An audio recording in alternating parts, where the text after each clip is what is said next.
খানকির পোলারা, একটা মৃত্যুরে ২৯ বছর ধরে ধামাচাপা দিয়া রাখছস তোরা কেমনে? আমি চিন্তা করি। হ্যাঁ, এটার অপমৃত্যু বইলা, সুইসাইডের কথা বইলা কেমনে ধামাচাপা দিছস? এবং বাংলাদেশের আইনটাই বা কতটুকু নিম্নমানের যে ২৯ বছর যাবৎ এই কেসের কোনো কিছুই করতে পারলো না। দিন শেষে সত্য উদ্ঘাটন হইল। সত্য কখনো ধামাচাপা থাকে না।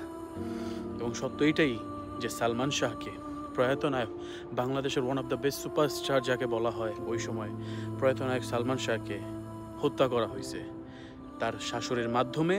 তার শাশুড়ি টাকা দিছে ১২ লাখ টাকা তার স্ত্রীর কারণে।